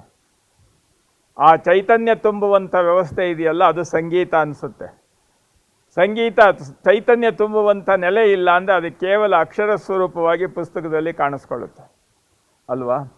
ಅದೇ ರೀತಿಯಲ್ಲಿ ಇಲ್ಲಿ ಹೇಳ್ತಾರೆ, ನಾನು ತಪ್ಪದೇ ಒಪ್ಪಿಪ್ಪ ಅಕ್ಷರತ್ರಯದಲ್ಲಿ, ಬಸವ ಅನ್ನೋದು ಕೇವಲ ಅಕ್ಷರತ್ರಯ ಅದಲ್ಲ, ಅದರ ಅಂತರಂಗದಲ್ಲಿ ತತ್ವತುರ್ಯಕ್ಕೆ ತಾನು ಮೂಲಿಗನಾದ, ಅದರೊಳಗಿರ್ತಕ್ಕಂಥ ತರಂಗಗಳು, ಅದರಲ್ಲಿರ್ತಕ್ಕಂಥ ಶಕ್ತಿ ಚೈತನ್ಯದ ಅದ್ಭುತವಾದಂಥ ಅಮೃತಾನುಭೂತಿಯ ತರಂಗಗಳಿದೆಯಲ್ಲ, ಆ ತರಂಗಗಳನ್ನು ನಾವು ಗಮನಿಸಬೇಕಾದ್ರೆ ಅದರಲ್ಲಿ ಬಸವಪ್ಪ ಇರಬೇಕು. ಇಲ್ಲ ಅಂದರೆ ಕೇವಲ ಅಕ್ಷರ ಸ್ವರೂಪದಲ್ಲಿ ನಾವು ಬಸವಣ್ಣನ ಇಟ್ಕೊಳ್ಳೋದು ಏನೂ ಪ್ರಯೋಜನ ಇಲ್ಲ. ಮತ್ತೆ ನೇಮಾಕ್ಷರದ ಹತ್ತೆ ಸಾರಿದ, ಮತ್ತೆ ಅದರ ಅಂತರಂಗದ ಒಳಗೆ ಸೇರಿದಂಥ ಶಕ್ತಿಯನ್ನು ನಮಗೆ ಸಹಜವಾದ ರೀತಿಯಲ್ಲಿ ಅರಳಿಸಿಕೊಟ್ಟ ಅದೇ ವಿಶೇಷವಾಗಿ ಭಕ್ತಿ ಕಾರಣ ಬಸವ ಯೋಗಿನಾಥ. ಬಸವ ಅನ್ನೋದು ಅಕ್ಷರತ್ರಯ ಅಲ್ಲ, ಬಸವಾಕ್ಷರತ್ರಯ ಅಲ್ಲ, ಅದರೊಳಗಿರ್ತಕ್ಕಂಥ ಸಾಧನೆಯ ಅದ್ಭುತವಾಗಿರ್ತಕ್ಕಂಥ ಒಳಗಿನ ಅಭಿವ್ಯಕ್ತಿ ಶಕ್ತಿ. ಹೇಗೆ ಸ್ವರಗಳಲ್ಲಿ ರಾಗದ ಶಕ್ತಿ ಸೇರಿದಾಗ ಅದು ಅದ್ಭುತವಾದಂಥ ಒಂದು ಹೊರರೂಪವನ್ನು ತಾಳ್ತದೆ, ಹಾಗೆ ಬಸವ ಅನ್ನುವಂಥ ಅಕ್ಷರದ ಅಂತರಂಗದಲ್ಲಿ ಆ ಬಸವ ಪ್ರಜ್ಞೆಯ ಮೂಲ ಸ್ವರೂಪ ಸೇರಿ ಅಲ್ಲಿ ಬಸವ ಪ್ರಜ್ಞೆ ವಿಕಾಸವಾದಾಗ ಏನಾಗ್ತದೆ ಅಂದರೆ ಅದರ ರೂಪವೇ ಬೇರೆ ಆಗ್ತದೆ. ಅದು ಶಬ್ದದಲ್ಲಿ ಹೇಳುವಂಥದ್ದಲ್ಲ. ಅದನ್ನು ನಾನು ಈ ರೀತಿ ನೀನು ಅದರಲ್ಲಿ ಸೇರಿದ್ರಿಂದ ನಾನು ಅದರ ಅಂತರಂಗವನ್ನು ಅರಿತೆ ಅಂತ ಹೇಳಿ ಅಲ್ಲಿ ಸಿದ್ದರಾಮ ಶಿವಯೋಗಿಗಳು ಹೇಳ್ತಾ ಇದ್ದಾರೆ. ಇದನ್ನು ನಾವು ಕೇಳಿ ನೋಡೋದಲ್ಲ, ಪ್ರತಿಯೊಂದು ಅಕ್ಷರವನ್ನು ಇಟ್ಟುಕೊಂಡು ನಮ್ಮ ಅಂತರಂಗದಲ್ಲಿ ಅದನ್ನು ವಿಕಾಸ ಮಾಡಿ ಅದರೊಳಗಿರ್ತಕ್ಕಂಥ ಶಬ್ದಾತೀತವಾಗಿರ್ತಕ್ಕಂಥ ಸ್ಪಂದನವನ್ನು ಗುರುತಿಸೋದಿದೆಯಲ್ಲ, ಅದು ಬಹಳ ಮುಖ್ಯ ಆಗ್ತದೆ. ಮುಂದೆ ಹೇಳ್ತಾರೆ, ಆರು ವ್ರತವು ತನಗೆ ನಿಹಿತವಾಗಿಯೇ ತೋರಿ ಮೀರಿಪ್ಪುದೈ ತತ್ವ ತನುಗುಣಗಳ ಭಕ್ತಿ ಎಂಬ ತನುವು ತಥ್ಯವಾದಲ್ಲೀಗ ಮತ್ತೆ ನಿಹಿತನು ಬಸವ ಯೋಗಿನಾಥ. ಆ ಬಸವಣ್ಣ ಈ ಅಂತರಂಗದ ಶಕ್ತಿಯ ಮೂಲ ಸ್ವರೂಪವಾಗಿ ಅದನ್ನು ಹಿಡಿದು ನಮಗೆ ಯಾವ ರೀತಿ ಅರಳಿಸಿಕೊಡುವಂಥ ಒಂದು ಅದ್ಭುತ ಅಂತ ಅನ್ನುವಂಥದ್ದನ್ನು ಈ ಪದ್ಯಗಳಲ್ಲಿ ಅವರು ಸೂಕ್ಷ್ಮವಾಗಿ ಹೇಳುವಂಥ ಪ್ರಯತ್ನ ಮಾಡ್ತಾರೆ. ಇದನ್ನು ನಾವು ಬಹಳ ಸೂಕ್ಷ್ಮವಾಗಿ ಗಮನಿಸಬೇಕು. ಆರು ವ್ರತವು ತನಗೆ ನಿಹಿತವಾಗಿಯೇ ತೋರಿ. ಆರು ವ್ರತಗಳು ಯಾವುದು? ನಾವು ಅದನ್ನು ಷಟ್ಸ್ಥಲ ಅಂತ ಕರೀತೇವೆ. ಷಟ್ಸ್ಥಲ ಅಂತಿದ್ದಾಗೆ ನಾವು ಭಕ್ತ, ಮಹೇಶ, ಪ್ರಸಾದಿ, ಪ್ರಾಣಲಿಂಗಿ, ಶರಣ, ಐಕ್ಯ ಅಂತ ಶಬ್ದಗಳನ್ನು ಜೋಡಿಸ್ಬಿಡ್ತೇವೆ. ಅದು ಕೇವಲ ಹೊರಗಿನ ರೂಪ ಅಷ್ಟೇ. ಅದರೊಳಗಿರ್ತಕ್ಕಂಥ ಚೈತನ್ಯದ ಮಿಡಿತ ಇದೆಯಲ್ಲ, ಅದನ್ನು ಷಡ್ವಿಧ ಭಕ್ತಿಗಳು ಅಂತ ಹೇಳ್ತಾರೆ. ಅಲ್ಲಿ ಶ್ರದ್ಧೆ, ನಿಷ್ಠೆ, ಅವಧಾನ, ಅನುಭವ, ಆನಂದ, ಸಮರಸ. ಆ ಸ್ಥಳಗಳಿಗೆ ಒಂದು ಚೈತನ್ಯದ ಒಂದು ಅಭಿವ್ಯಕ್ತಿ ಹೊರರೂಪ ಬರಬೇಕು ಅಂತಂದರೆ ಅದು ಶ್ರದ್ಧೆ ಇರಬೇಕು. ಆ ಶ್ರದ್ಧೆ ಸ್ವಾನುಭವವಾದಾಗ ಅದು ನಿಷ್ಠೆಯಾಗ್ತದೆ. ಆ ಶ್ರದ್ಧೆ ನಿಷ್ಠೆಗಳೆರಡೂ ಸೇರಿ ಅದನ್ನು ಸರಿಯಾದ ರೀತಿಯಲ್ಲಿ ತಾನು ಅಳವಡಿಸಿಕೊಳ್ಳಿಕ್ಕೆ ನಿಧಾನವಾಗಿ ಪ್ರಯತ್ನ ಮಾಡಿದಾಗ ಅದು ಅವಧಾನ ಆಗ್ತದೆ. ಆ ಅವಧಾನದಿಂದ ಅದರ ಪರಿಣಾಮ ಏನು ಅನ್ನುವುದು ನಮ್ಮ ಸ್ವಂತ ಸ್ವಾನುಭವದ ನೆಲೆಗೆ ಬರ್ತದೆ. ಆ ಅವಧಾನ ಅನುಭವವಾಗಿ ಶ್ರದ್ಧೆ, ನಿಷ್ಠೆ, ಅವಧಾನ ಅನುಭವವಾಗಿ ಅಲ್ಲಿ ಮುಂದೆ ಬಂದಂಥ ನೆಲೆ ಇದೆಯಲ್ಲ, ಶ್ರದ್ಧೆ, ನಿಷ್ಠೆ, ಅವಧಾನ, ಅನುಭವ, ಆನಂದ. ಆನಂದದ ನೆಲೆ ಅಂದರೆ ಅದನ್ನು ನಾನು ಸಂಪೂರ್ಣವಾಗಿ ತುಂಬಿಕೊಂಡಾಗ ಅದರಲ್ಲಿ ಯಾವುದೇ ದ್ವಂದ್ವವಿಲ್ಲದೆ ಇರತಕ್ಕಂಥ ಒಂದು ಸಂತೃಪ್ತಿಯ ನೆಲೆ. ಅಲ್ಲಿಂದ ಮುಂದೆ ನಾನು ನೀನೆಂಬ ಉಭಯ ಭೇದ ಒಳಿದು ಸಹಜವಾಗಿ ಸೇರ್ತಕ್ಕಂಥ ಸಮರಸ ಭಕ್ತಿ. ಈ ಆರು ಭಕ್ತಿಗಳು ಆರು ಎತ್ತರದ ಅಂತರಂಗದಲ್ಲಿರ್ತಕ್ಕಂಥ ಮೂಲ ಚೈತನ್ಯ ಪ್ರಜ್ಞೆ. ಆ ಚೈತನ್ಯ ಪ್ರಜ್ಞೆಯನ್ನು ಆರು ವ್ರತವು ತನಗೆ ನಿಹಿತವಾಗಿಯೇ ತೋರಿ ಮೀರಿಪ್ಪುದೈ ತತ್ವ ತನುಗುಣಗಳ. ಭಕ್ತ, ಮಹೇಶ ಅನ್ನೋದು ತನುಗುಣಗಳು. ಅದನ್ನು ಮೀರಬೇಕಾದ್ರೆ ಅದರಲ್ಲಿ ಶ್ರದ್ಧೆ, ನಿಷ್ಠೆ, ಅವಧಾನ, ಅನುಭವ ಈ ಲೆಕ್ಕದಲ್ಲಿ ಷಟ್ಸ್ಥಲದ ನೆಲೆಯನ್ನು ಅರಿತಾಗ ಸ್ಥೂಲ ಸ್ವರೂಪ ಹೊರಗೆ ನಿಲ್ತದೆ. ಅದರಲ್ಲಿರ್ತಕ್ಕಂಥ ಸೂಕ್ಷ್ಮ ಅಭಿವ್ಯಕ್ತಿ ಅದರೊಳಗಿರ್ತಕ್ಕಂಥ ಚೈತನ್ಯವನ್ನು ಹೊರಗೆ ಕೊಡ್ತದೆ. ಅಂಥ ಅದ್ಭುತವಾದ ನೆಲೆಯನ್ನು ನನಗೆ ತೋರಿಸಿ ಭಕ್ತಿ ಎಂಬ ತನುವು ತಥ್ಯವಾದಲ್ಲೀಗ ಮತ್ತೆ ನಿಹಿತನು ಬಸವ ಯೋಗಿನಾಥ. ಈ ಭಕ್ತಿಯಿಂದ ಹೇಗೆ ಈ ಸ್ಥೂಲ ತನುವನ್ನು, ಹೊರಗಿನ ರೂಪವನ್ನು ಅಂತರಂಗದ ಅಭಿವ್ಯಕ್ತಿಯಾಗಿ ಬೆಳೆಸ್ಕೊಳ್ಬೇಕು ಅನ್ನೋದಿದೆಯಲ್ಲ, ಆ ನೆಲೆಯಲ್ಲಿ ನನಗೆ ಮಾರ್ಗದರ್ಶಕನಾದವನು, ನನಗೆ ಪ್ರೇರಕನಾದವನು ಅಪ್ಪ ಬಸವಣ್ಣ ಅಂತ ಅನ್ನುವಂಥ ಮಾತಿದೆಯಲ್ಲ, ಇದು ಎಷ್ಟು ಅದ್ಭುತವಾದಂಥ ರೀತಿಯಲ್ಲಿ ಮೂಡಿ ಬಂದಿದೆ ನೋಡಿ. ಮುಂದೆ ಹೇಳ್ತಾರೆ, ಆಧಾರ, ಸ್ವಾಧಿಷ್ಠಾನ ಅಂತ ನಾನು ಹೇಳಿದ್ನಲ್ಲ, ಮತ್ತೆ ಅದೇ ಲೆಕ್ಕಕ್ಕೆ ಅದನ್ನು ವಿಸ್ತಾರವಾಗಿ ಅದನ್ನು ಮತ್ತೆ ಸೂಕ್ಷ್ಮವಾಗಿ ಗಮನಕ್ಕಿಟ್ಕೊಳ್ಳಿ ಅಂತ ಹೇಳ್ತಾರೆ. ಆಧಾರ ಕಳೆಮೊಳೆಯ ಮೇದಿನಿಗೆ ನೆಲೆಗೊಳಿಸಿ ಬೋಧಕ ಶಿಕ್ಷವನ್ನೊಂದು ಮಾಡಿ ಆಧಾರದಿಂದತ್ತ ಮೇದಿನಿಯನ್ನು ಕಂಡು ಅನಾದಿ ಬ್ರಹ್ಮನು ಬಸವ ಯೋಗಿನಾಥ. ಈ ಆಧಾರ ನಾವು ನಿಲ್ಲಲಿಕ್ಕೆ ಆಧಾರ, ಯಾವುದಕ್ಕೂ ಒಂದು ಆಧಾರ ಇರಬೇಕು. ಈ ಆಧಾರದಿಂದ ಮುಂದಕ್ಕೆ ಹೋಗಬೇಕಾದ್ರೆ ಅದನ್ನು ಸದುಪಯೋಗ ಪಡಿಸ್ಕೊಂಡು ಹೇಗೆ ಮೇಲಕ್ಕೆ ಹೋಗಬೇಕು ಅಂತ ನೆಲೆ ಇದೆಯಲ್ಲ, ಆ ನೆಲೆಯನ್ನು ತೋರಿಸಿಕೊಟ್ಟವನು ಬಸವಣ್ಣ ಅಂತ ಹೇಳ್ತಾರೆ. ನೋಡಿ ಇಲ್ಲಿ, ಆಧಾರ ಕಳೆಮಳೆಯ ಮೇದಿನಿಗೆ ನೆಲೆಗೊಳಿಸಿ. ಆಧಾರ ಅಂದರೆ ಅದು ನಮ್ಮ ಸಾಧನೆ ಎಲ್ಲಕ್ಕೂ ಮೂಲ ಸ್ವರೂಪವಾಗಿರ್ತಕ್ಕಂಥ ನೆಲೆಯನ್ನು ನಿಲ್ಲಿಸಿ ಮುಂದೆ ಬೋಧಕ ಶಿಕ್ಷವನ್ನು ಒಂದು ಮಾಡಿ ಮುಂದೆ ಅದರಿಂದ ಕಲಿಬೇಕಾದದ್ದು ಸ್ವಾಧಿಷ್ಠಾನ, ನಿಷ್ಠೆ, ಅವಧಾನ, ಅನುಭವ, ಅದು ಸ್ವಾಧಿಷ್ಠಾನ, ಮಣಿಪೂರಕ, ಅನಾಹತ, ಈ ಮಾತುಗಳನ್ನೆಲ್ಲ ಅಲ್ಲಿ ಸೇರಿಸಿ ಸಂಪೂರ್ಣವಾಗಿ ಆಧಾರದಿಂದತ್ತ ಮೇದಿನಿಯನ್ನು ಕಂಡನು. ಭೂಮಿ ಇದಿಷ್ಟೇ ಅಲ್ಲ, ಆಧಾರ ನಮಗೆ ನೆಲೆ ಕೊಟ್ಟದ್ದು ಆಧಾರ ಅಲ್ಲ. ನಾವು ಪರಿಪೂರ್ಣ ನೆಲೆಯನ್ನು ಕರೀತೇವಲ್ಲ, ನಿರಾಧಾರ ಅಂತ ಹೇಳ್ತೇವಲ್ಲ, ಅದೂ ಸಹ ಆಧಾರದ ನೆಲೆಯಲ್ಲೇ ಇರ್ತದೆ. ಆ ಲೆಕ್ಕದಲ್ಲಿ ನಾವು ನೋಡಬೇಕು. ಆಧಾರದಿಂದತ್ತ ಮೇದಿನಿಯನ್ನು ಕಂಡನು ಅನಾದಿ ಬ್ರಹ್ಮನು ಬಸವಯೋಗಿನಾಥ. ಈ ಸೃಷ್ಟಿಯ ಅಂತರಂಗದ ನೆಲೆಯಲ್ಲಿ ಆ ನಿಶೂನ್ಯ ನಿರುಪಮ ಸ್ವರೂಪನಾಗಿರ್ತಕ್ಕಂಥ ನೆಲೆ ಇದೆಯಲ್ಲ, ಇಲ್ಲಿ ಪ್ರಾರಂಭದಲ್ಲಿ ನಮಗೆ ಸಾಕಾರ ಸ್ವರೂಪವಾಗಿ ಬಸವಣ್ಣ ಆಕಾರದಲ್ಲಿ ಕಾಣ್ತಾನೆ. ಆದರೆ ಅಂತರಂಗದ ನೆಲೆಯಲ್ಲಿ ನಿರಾಕಾರವಾಗಿರ್ತಕ್ಕಂಥ ಬಸವ ಪ್ರಜ್ಞೆ ಅನಾದಿ ಬ್ರಹ್ಮನ ಸ್ವರೂಪದಲ್ಲಿ ಕಾಣುತ್ತದೆ.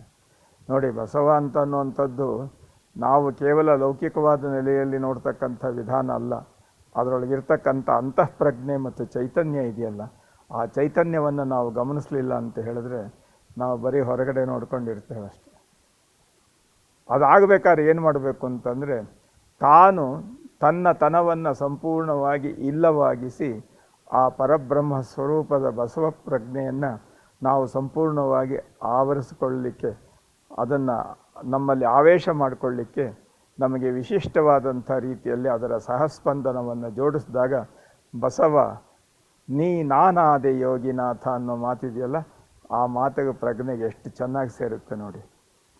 ಮುಂದೆ ಹೇಳ್ತಾರೆ, ಭಕ್ತಿಯನ್ನರಿಯುವುದಕ್ಕೆ ಮುಕ್ತಿ ಮೂಲ ಸ್ತಂಭ. ಭಕ್ತಿಯನ್ನು ತಿಳ್ಕೊಳ್ಬೇಕಾದ್ರೆ ಈ ರೀತಿ ತಿಳ್ಕೊಳ್ಬೇಕು ಅಂತ ಅನ್ನೋಂಥ ನೆಲೆ ಇದೆಯಲ್ಲ, ಅದು ಮೂಲ ಸ್ತಂಭ.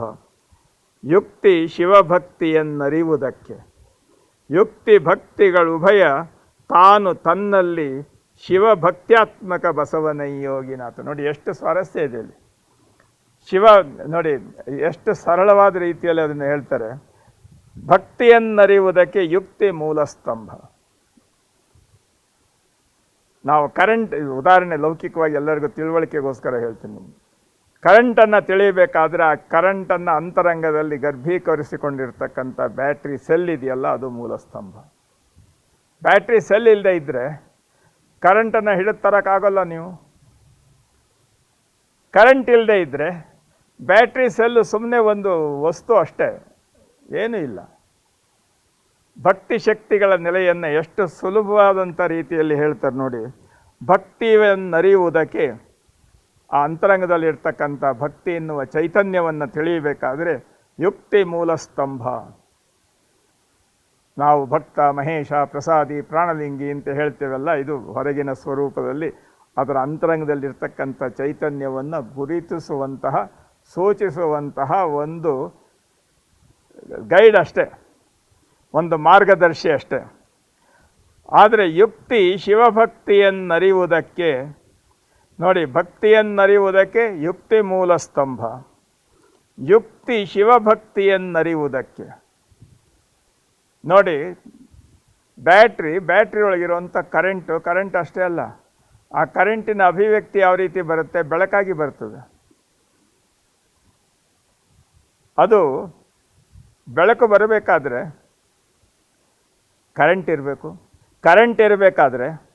ಕರೆಂಟು ಸಾಕಾರಗೊಳ್ಳಬೇಕಾದ್ರೆ ಬ್ಯಾಟ್ರಿ ಇರಬೇಕು ಅಲ್ವಾ? ಭಕ್ತಿ, ಯುಕ್ತಿ ಶಿವಭಕ್ತಿ. ನೋಡಿ ಎಷ್ಟು ಸ್ವಾರಸ್ಯವಾದಂಥ ನೆಲೆ ಇದೆ. ಭಕ್ತಿಯನ್ನರಿಯುವುದಕ್ಕೆ ಯುಕ್ತಿ ಮೂಲ ಸ್ತಂಭ, ಯುಕ್ತಿ ಶಿವಭಕ್ತಿಯನ್ನರಿಯುವುದಕ್ಕೆ. ಕರೆಂಟು ಬೆಳಕನ್ನು ತಿಳಿಸ್ಲಿಕ್ಕೆ ಕರೆಂಟ್ ಬೇಕು, ಹೌದಲ್ವಾ? ಹಾಗೆ ಯುಕ್ತಿ ಭಕ್ತಿಗಳು ಉಭಯ ತಾನು ತನ್ನಲ್ಲಿ ಶಿವಭಕ್ತ್ಯಾತ್ಮಕ ಬಸವನಯ್ಯೋಗಿನಾಥ. ಸಾಧನೆ ಮತ್ತು ಸಂಪನ್ನತೆ ಎರಡರ ಜೋಡಿಗೂಡಿಸಿದಂಥ ನೆಲೆಯಲ್ಲಿ ಬರ್ತಕ್ಕಂಥ ಮಹಾ ಬೆಳಗಿದೆಯಲ್ಲ, ಬೆಳಗಿನೊಳಗಣ ಬೆಳಗು, ಮಹಾ ಬೆಳಗು, ಅದು ಅಪ್ಪ ಬಸವಣ್ಣ ಅಂತ ಅನ್ನುವಂಥ ರೀತಿಯಿಂದ ಇಲ್ಲಿ ಅವರು ಹೇಳ್ತಾರೆ. ಯುಕ್ತಿ ಭಕ್ತಿಗಳು ಉಭಯ ತಾನು ತನ್ನಲ್ಲಿ ಶಿವಭಕ್ತ್ಯಾತ್ಮಕ ಬಸವನಯ್ಯೋಗಿನಾಥ. ಬಸವ ಪ್ರಜ್ಞೆಯನ್ನು ಎಷ್ಟು ಆಳವಾಗಿ ಸರಳವಾಗಿ ತಿಳಿಸ್ಲಿಕ್ಕೆ ಪ್ರಯತ್ನ ಮಾಡ್ತಾರೆ. ಆ ಶಬ್ದಗಳನ್ನು ನಾವು ಅನುಸಂಧಾನದಿಂದ ಮನನದಿಂದ ತಿಳ್ಕೊಳ್ಬೇಕು. ನೋಡಿ ಮುಂದೆ ಹೇಳ್ತಾರೆ, ಜಂಗಮವೇ ಲಿಂಗವೆಂದರಿಯದ ಪಾಪಿಯ ಅಂಗಳಕ್ಕೆ ನಾ ಮೆಟ್ಟಲೊಲ್ಲೆ ಗುರುವೆ. ಇದು ಇದು ವಿಶೇಷವಾಗಿರ್ತಕ್ಕಂಥ ಲಿಂಗ, ಇದು ಉದ್ಭವ ಲಿಂಗ, ಇದು ಹಾಗೆ ಹೀಗೆ ಅಂತ ಅನ್ನೋಂಥ ರೀತಿಯಿಂದ ಲಿಂಗಕ್ಕಿಂತ ಮಿದ್ಲಾದ್ಯಾವುದು ಅಂತ ಅನ್ನೋಂಥ ರೀತಿಯಿಂದ ಹೊರಗಿನ ಆಕಾರದಲ್ಲಿ ಹೊರಗಿನ ಸಂಭ್ರಮದಲ್ಲಿ ಕಾಲ ಹಾಕುವಂಥ ಜನ ಇದ್ದಾರಲ್ಲ, ಇದು ಎಲ್ಲ ಕಡೆನೂ ಇದ್ದಾರೆ. ಇಲ್ಲಿ ಇವರು ಹೇಳ್ತಾರೆ, ಜಂಗಮವೇ ಲಿಂಗವೆಂದರಿಯದ. ಜಂಗಮ ಅಂದ್ರೇನು? ಸೀಮಾತೀತವಾಗಿರ್ತಕ್ಕಂಥ ವಿಕಾಸವಾದಂಥ ಅನುಭವ. ಈಗ ಹೂವಿದೆ, ಹೂವಿನಲ್ಲಿ ಸುವಾಸನೆ ಇದೆ. ಸುವಾಸನೆ ಎಲ್ಲಿಂದ ಮೂಡಿ ಬರ್ತದೆ?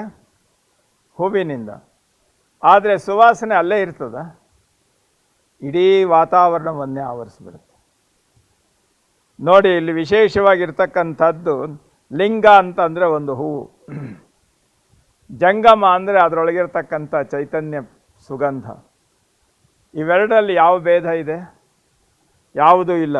ಲಿಂಗವಿಲ್ಲದೆ ಜಂಗಮ ಇಲ್ಲ, ಜಂಗಮವಿಲ್ಲದೆ ಲಿಂಗವಿಲ್ಲ. ಇಲ್ಲಿ ಹೇಳ್ತಾರೆ, ಜಂಗಮವೇ ಲಿಂಗವೆಂದರಿಯದ. ಯಾರು ಅಂತಶ್ಚೈತನ್ಯವನ್ನು ಗುರುತಿಸದೆ ಹೊರಗಿನ ಸ್ಥೂಲ ರೂಪದ ಲಿಂಗಾಕೃತಿಯನ್ನು ಮಾತ್ರ ಇಟ್ಟುಕೊಂಡಿರ್ತಾರೆ, ಆತ ಅಜ್ಞಾನಿ, ಪಾಪಿ ಅಂತ ಹೇಳ್ತಾರೆ. ಜಂಗಮವೇ ಲಿಂಗವೆಂದರಿಯದ ಪಾಪಿಯ ಅಂಗಳವನ ಮೆಟ್ಟಲೊಲ್ಲೆ ಗುರುವೆ. ಸುಮ್ಮನೆ ಹೊರಗಿನ ಶೃಂಗಾರ, ಒಳಗಣ ರಣರಂಗ. ನೋಡಿ, ಅದನ್ನೇ ಪ್ರಭುದೇವರು ಹೇಳ್ತಾರಲ್ಲ, ಕಂಗಳ ಮುಂದಣ ಕತ್ತಲೆ ಇದೇನೋ, ಮನದ ಮುಂದಣ ಮರವೇ ಇದೇನೋ. ಇವೆರಡೂ ಇದ್ದಾಗ ಏನಾಗುತ್ತೆ ಅಂತಂದರೆ, ಹೊರಗಣ ಶೃಂಗಾರ, ಒಳಗಣ ರಣರಂಗ. ಹೊರಗಡೆ ನಾನು ಮಹಾಲಿಂಗ ಪೂಜೆ ಮಾಡ್ತೇನೆ, ನಾನು ಲಿಂಗ ಭಕ್ತ ಅಂತ ಹೇಳಿ ಹೊರಗಿನ ಆಕಾರದ ಆಡಂಬರದ ನೆಲೆಯಲ್ಲಿ ಒದ್ದಾಡಿಕೊಂಡು ಕಾಲ ಹಾಕುವಂಥ ನೆಲೆಯಲ್ಲಿ ನಾವು ನಮ್ಮನ್ನು ನಾವು ತನ್ಮಯಗೊಳಿಸ್ಕೊಂಡು ಬಿಡ್ತೇವೆ. ಆದರೆ ಅದು ಎಲ್ಲ ಲಿಂಗ ಅಂತ ಅನ್ನುವಂಥದ್ದು ಅಗಮ್ಯ, ಅಗೋಚರ, ಅಪ್ರತಿಮ. ಅದು ಸೀಮಿತ ಅಲ್ಲ, ಅದು ಸೀಮಾತೀತ. ಜಗವನ್ನೊಳಗೊಂಡ ಲಿಂಗ ಅನ್ನುವಂಥ ಪ್ರಜ್ಞೆ ನಿನ್ನಲ್ಲಿ ಅರಳದೇ ಇದ್ದರೆ ನೀನು ಎಷ್ಟು ಲಿಂಗ ಪೂಜೆ ಮಾಡಿ ಏನು ಪ್ರಯೋಜನ? ಲಿಂಗ ಅಂತಂದರೆ ಎಲ್ಲವನ್ನೂ ತನ್ನಲ್ಲಿಟ್ಟುಕೊಂಡು ಎಲ್ಲವೂ ತಾನಾಗಿ ತೋರುವಂಥದ್ದು ಲಿಂಗ. ಲಿಂಗ ಅನ್ನುವಂಥ ಶಬ್ದಕ್ಕೆ ಸಂಸ್ಕೃತದಲ್ಲಿ ಹೇಳ್ತಾರೆ ಲೀನಂ ಗಮಯತಿ ಇತಿ ಲಿಂಗಂ ಅಂತ.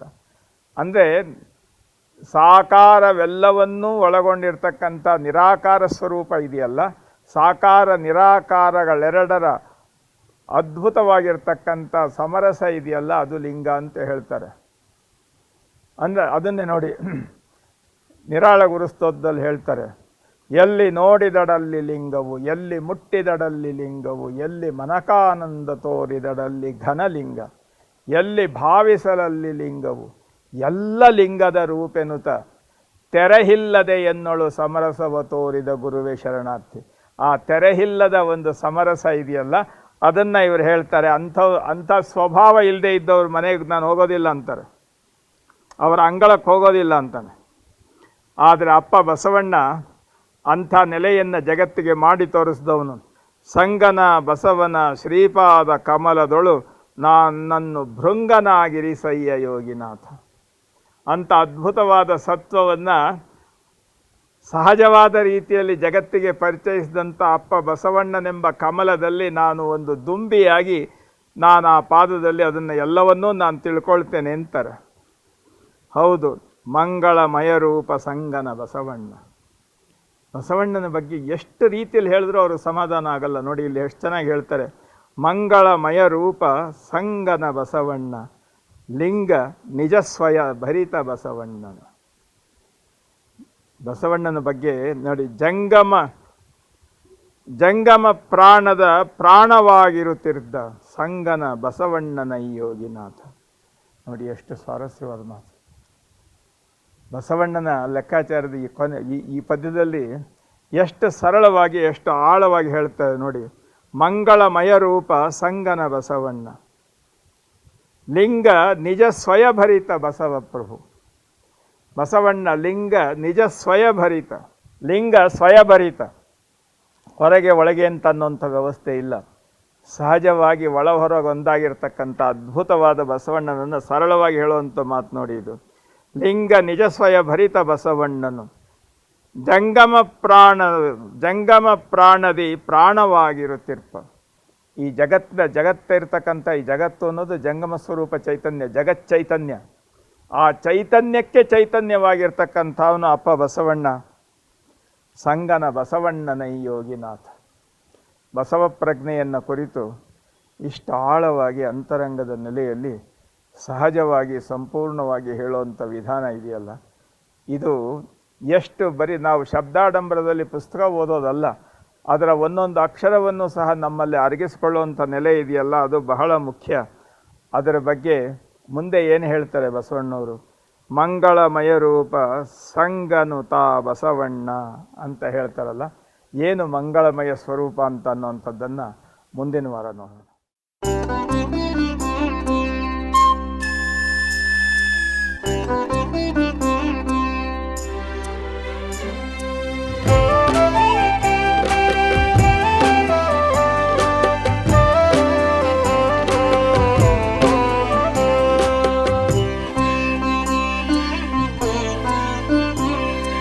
ಸಕಲ ನಿಷ್ಕಲಕ್ಕೆಲ್ಲ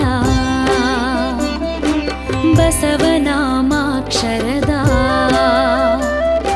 ದೆಸೆತಾನು ತ್ರೈಲಿಂಗ ಮೂಲವಾಗಿ, ದೆಸೆತಾನು ತ್ರೈಲಿಂಗ ಮೂಲವಾಗಿ. ಸಕಲ ನಿಷ್ಕಲಕ್ಕೆಲ್ಲ ಬಸವನಾಮಾಕ್ಷರದ ದೆಸೆತಾನು ತ್ರೈಲಿಂಗ ಮೂಲವಾಗಿ, ದೆಸೆತಾನು ತ್ರೈಲಿಂಗ ಮೂಲವಾಗಿ. ಬಸವನನು ಮಿಷಗಂದು ಗುರುವಾದ ಸಂಬಂಧ, ಬಸವನನು ಮಿಷಗಂದು ಗುರುವಾದ ಸಂಬಂಧ. ದೆಸೆಯನಗೆ ಆಯಿತೈ ಯೋಗಿನಾಥ, ದೆಸೆಯನಗೆ ಆಯಿತೈ ಯೋಗಿನಾಥ.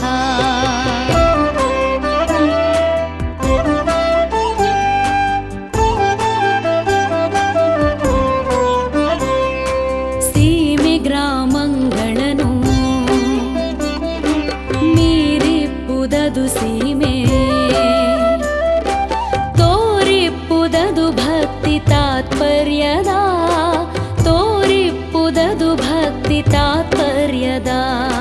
ಸೀಮೆ ಗ್ರಾಮಗಳನ್ನು ಮೀರಿಪ್ಪುದದು ಸೀಮೆ, ತೋರಿಪ್ಪುದದು ಭಕ್ತಿ ತಾತ್ಪರ್ಯದ, ತೋರಿಪ್ಪುದದು ಭಕ್ತಿ ತಾತ್ಪರ್ಯದ. ಆರಾರರಿಮ್ಮೇಲೆ ತೋರಿಪ್ಪುದೈ ಬಸವ, ಆರಾರರಿಮ್ಮೇಲೆ ತೋರಿಪ್ಪುದೈ ಬಸವ. ನಾಮಾಕ್ಷರತ್ರಯವು ಯೋಗಿನಾಥ, ನಾಮಾಕ್ಷರತ್ರಯವು ಯೋಗಿನಾಥ.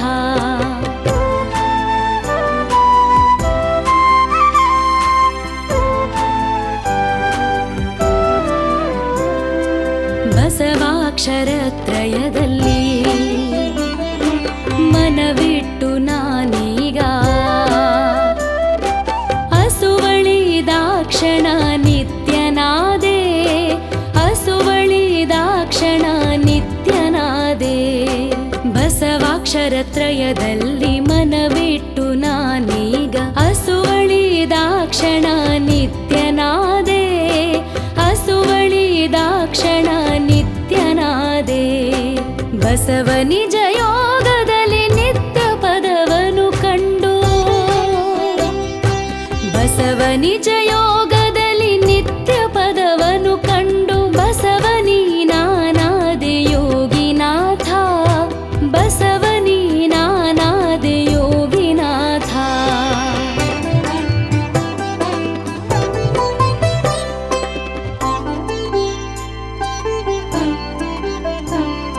त्राहि जगदाराध्या, त्राहि परमैश्वर्या, त्राहि लिंगांग समरसद योगी, त्राहि लिंगांग समरसद योगी. जगदाराध्य त्राहि परमैश्वर्य त्राहि लिङ्गाङ्ग समरसदयोगी त्राहि लिङ्गाङ्ग समरसदयोगी त्राहि मां गुरु बसव ಎಂದೆನಲು ಈ ಭಕ್ತಿ त्राहि मां गुरु बसव ಎಂದೆನಲು ಈ ಭಕ್ತಿ ತಾನು ತಾನಾದುದೈ ಯೋಗಿನಾಥ ತಾನು ತಾನಾದುದೈ ಯೋಗಿನಾಥ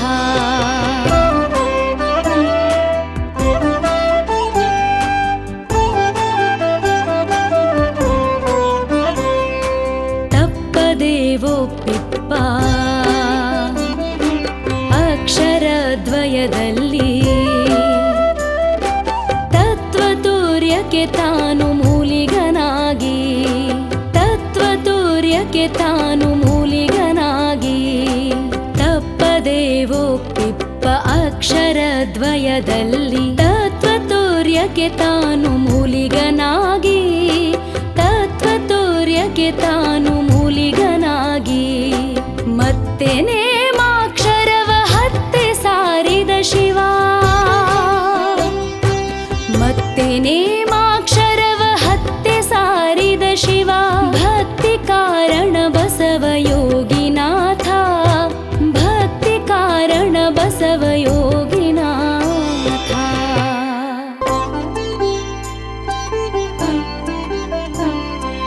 ಆಧಾರ ಕಳೆ ಮೊಳೆಯ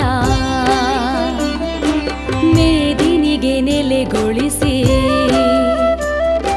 ಬೋಧಕ ಶಿಕ್ಷವನೊಂದು ಮಾಡಿ ಬೋಧಕ ಶಿಕ್ಷವನೊಂದು ಮಾಡಿ ಆಧಾರ ಕಳೆ ಮೊಳೆಯ ಮೇದಿನಿಗೆ ನೆಲೆಗೊಳಿಸಿ ಬೋಧಕ ಶಿಕ್ಷವನೊಂದು ಮಾಡಿ ಬೋಧಕ ಶಿಕ್ಷವನೊಂದು ಮಾಡಿ ಆಧಾರದಿಂದತ್ತ ಮೇದಿನಿಯ ಕಂಡನು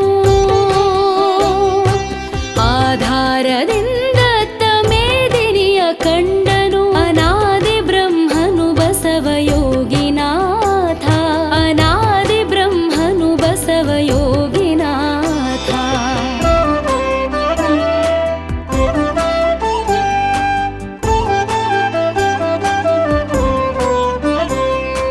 ಆರು ವ್ರತವು ತನಗೆ ನಿಹಿತವಾಗಿಯೇ ತೋರಿ ಮೀರಿಪ್ಪುದೈ ತತ್ವತನು ಗುಣಗಳ ಮೀರಿಪ್ಪುದೈ ತತ್ವತನು ಗುಣಗಳ ಆರು ವ್ರತವು ತನಗೆ ನಿಹಿತವಾಗಿಯೇ ತೋರಿ ಮೀರಿಪ್ಪುದೈ ತತ್ವತನು ಗುಣಗಳ ಮೀರಿಪ್ಪುದೈ ತತ್ವತನು ಗುಣಗಳ ಭಕ್ತಿ ಎಂಬಾತನುವು ತಥ್ಯವಾದಲ್ಲೀಗ ಭಕ್ತಿ ಎಂಬಾತನುವು ತಥ್ಯವಾದಲ್ಲೀಗ ಮತ್ತೆ ನಿಹಿತನು ಬಸವ ಯೋಗಿನಾಥ ಮತ್ತೆ ನಿಹಿತನು ಬಸವ ಯೋಗಿನಾಥ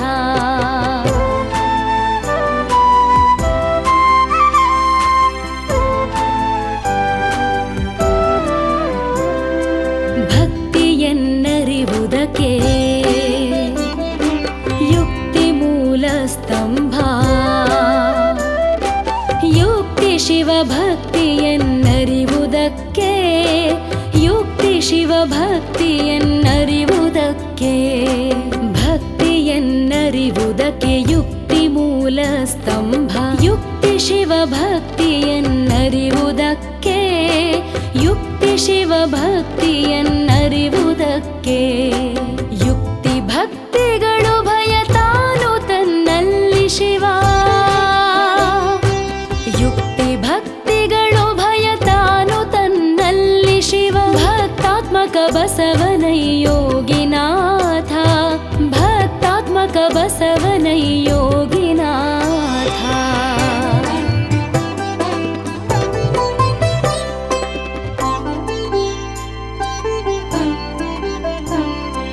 ಜಂಗಮವೇ ಲಿಂಗವೆಂದು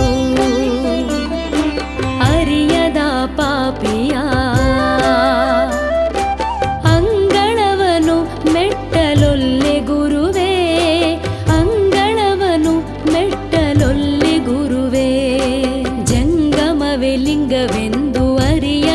ಪಾಪಿಯ ಅಂಗಳವನು ಮೆಟ್ಟಲೊಲ್ಲೆ ಗುರುವೇ, ಅಂಗಳವನು ಮೆಟ್ಟಲೊಲ್ಲೆ ಗುರುವೇ. ಸಂಗನಾ ಬಸವನ ಶ್ರೀಪಾದ ಕಮಲದೊಳು, ಸಂಗನಾ ಬಸವನ ಶ್ರೀಪಾದ ಕಮಲದೊಳು ಭೃಂಗವಾಗಿರಿಸಯ್ಯ ಯೋಗಿನಾಥ, ಭೃಂಗವಾಗಿರಿಸಯ್ಯ ಯೋಗಿನಾಥ.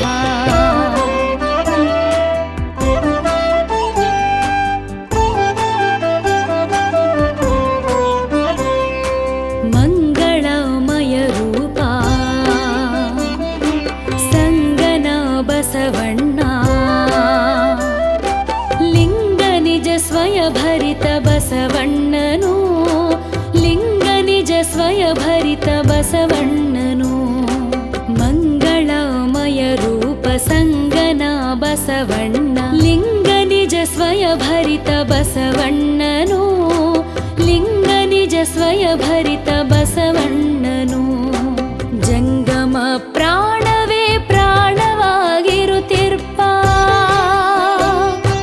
ಜಂಗಮ ಪ್ರಾಣವೇ ಪ್ರಾಣವಾಗಿರುತ್ತಿರ್ಪ. ಸಂಗನ ಬಸವಣ್ಣನೈ ಯೋಗಿನಾಥ, ಸಂಗನ ಬಸವಣ್ಣನೈ ಯೋಗಿನಾಥ.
ಬೆಟ್ಟವದಾಂಟಿ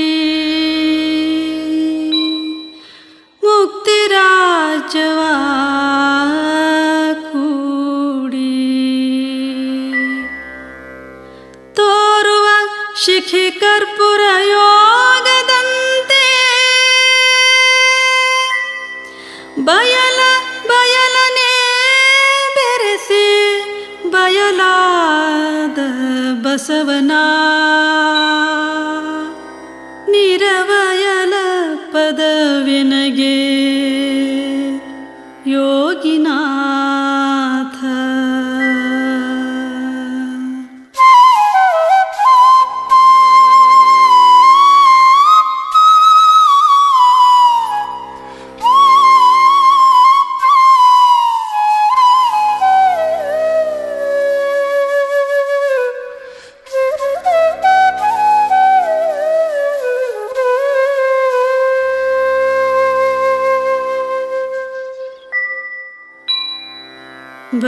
ಬಯಲನೆ ಬೆರೆಸಿ ಬಯಲಾದ ಬಸವ ಬಸವ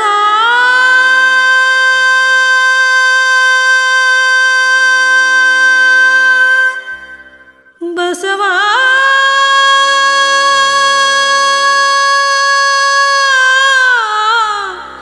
ಬಸವ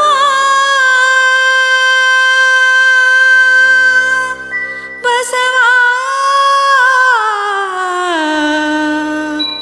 ಬಸವ ಬಸವ